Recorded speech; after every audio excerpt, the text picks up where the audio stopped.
size of a loaf of bread. Yeah. I forget. You know, it's one thing to hold your own children, but to hold the children of your children. It's special. And I think then, you're talking to a lot of people who have shared that experience. oh yes. And now my oldest son, not to be outdone by my youngest son, tells me that he and his wife are pregnant with twins. Oh, wow. So I've been in a grandfather drought for quite a few years, and now I've got them coming two at a time. We've reached that point now. This is a slab of maple tree that my neighbor, it blew down in my neighbor's yard, and we went over to clean it up for her, and as we were cutting it up, we discovered that it had been tapped before. And that's what these holes are. These are old tap holes. Now see, the hole itself never really seals up. The tree just merely grows around it. Also, the tree, much like ourselves, when we cut ourselves, our body clots up and stops the blood from flowing out. Well, the same thing with the tree. See this brown around every one of these holes? Scientifically, it's called amber plug. And it is a protective mechanism that the tree uses to protect itself, to stop the leak, and also stop bacteria and bugs from getting at the rest of the tree.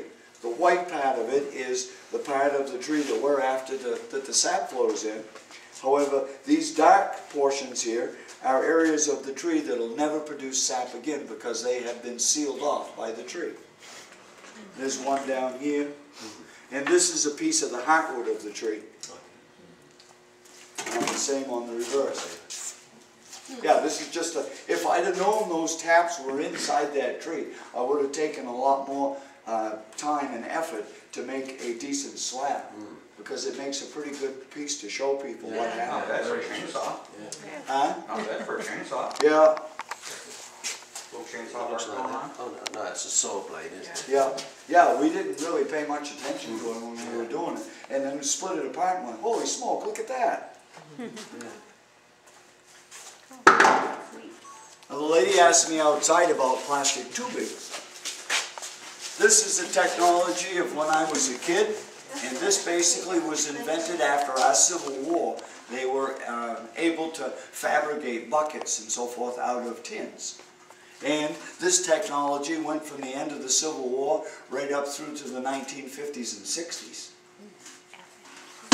Today, however, we use plastic tubing. Now, when I was a boy, my dad used to tap about 3,000 trees, and we did them with buckets. And we had a horse with a sled and a tank on the sled. And we used to go around and collect the sap from the buckets, carry it over and dump it into the tank. We used to spill a lot. My grandfather thought that, he said to us several times, he thought the horse knew more about what was going on than we did. You know? Maybe it was true. It was. But anyway, today we use these plastic tubes. And also I will point out that when I was a kid, my dad used to tap 3,000 trees. He had 6 to 8 men working in the woods to gather the sap, produce the firewood that was necessary for the boiler, and that whole crew worked over the entire season. Today we tap over 7,000 trees, and with our new technologies and the use of these plastic tubings, I do it with 2 people. So 6 people got sent home. So I assume it must be my fault that we're having this economy. There you go. So much unemployment. Yes. Your fault. However, today we have those 7,000 trees connected with approximately 17 miles of this plastic tubing. If you were a bird and flew over the top of our sugar orchard and looked down, it would resemble a gigantic spider web. And those drips, those 64,000 drips I told you about in the bucket, well, collectively, when you add them all up and pipe it all together, the pipes going into the tanks are about this big in diameter, 2 inches in diameter. And the sap is flowing out of a 2-inch pipe at a solid rate into the tanks. Each day, out of those 7,000 trees, we collect somewhere between 5,000 to 7,000 gallons of pure sap a day. Yeah. Over the entire season, we are going to collect roughly 100,000 gallons of pure maple sap. How does one designate which trees are yours and which trees belong to your neighbor X, Y, and Z? Well, my neighbor is the United States of America. There you go. I am surrounded by federal forest, and you can bet your booty that if they came around and saw that I was tapping one of their trees, they'd let me know. Our wood lot is a 120-acre lot. We don't plant the maple trees. However, over several generations, we have eliminated the competition. By that I mean we cut out the other species of trees, the birch and the beech and the softwood trees and so forth. So over time, all of the other trees have been somewhat pretty much eliminated, so all that remains is just the maples.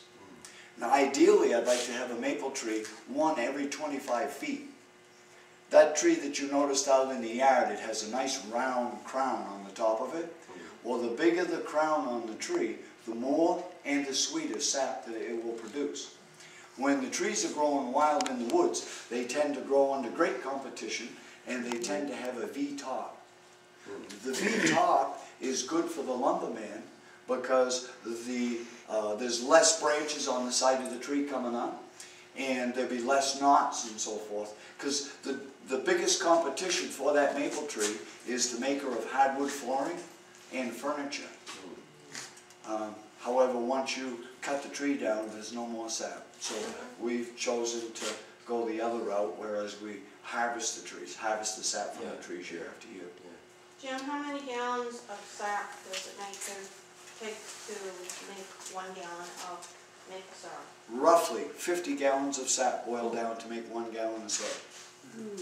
So out of that 100,000 gallons of sap that we collect, we make roughly 2,000 gallons of pure maple syrup and 98,000 gallons of water.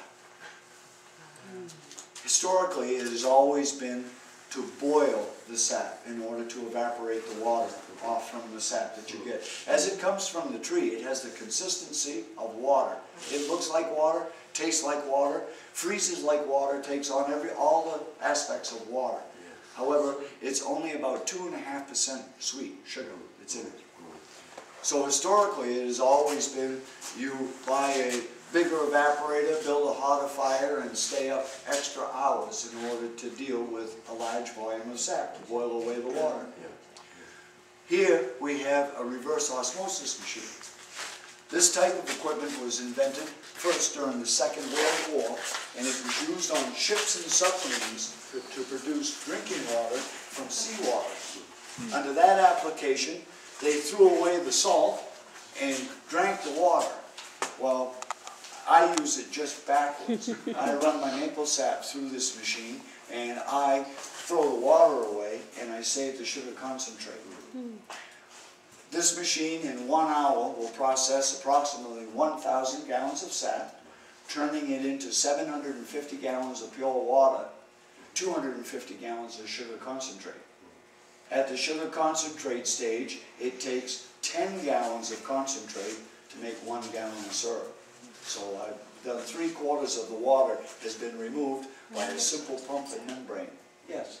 Can't you use the water in other methods besides just throwing it away?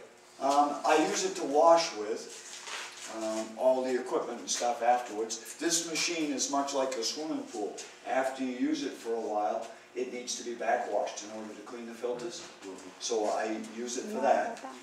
And I use it to wash the pipelines and the tanks and everything else that touches our maple sap. However, the water is more like distilled water. It is dead flat. It has no taste, has no real anything except that it's still a liquid. Everything that's in water that gives water the flavor stays with the concentrate and goes into making the maple syrup. So yes, believe me, I've stayed up day and night to think of things that I could do with it, because as I said, I only make 2,000 gallons of water, 2,000 gallons of syrup, but I make 98,000 gallons of water. In today's world, you see everybody walking around, in one hand they got bottled water, in the other hand they got a cell phone. So I have been constantly thinking of ways to do it. However, the water is not really, it doesn't taste good. Because it has Poland no Spring minerals. can do it, you can do it. Yeah. So, yeah. Maybe you could put a little of the concentrate back in the water and make a good flavor and you could sell maple Yeah. water. Yeah. You have my father used to do all night, what took my father all night to do, I can do in just a couple hours. Yeah. So when my dad comes around and watches this, he thinks we're cheating. You know, we're not working hard now. Yeah, Real quick, when I was a kid, that's a long time ago, I saw them make maple syrup in the town I lived in. They use these long troughs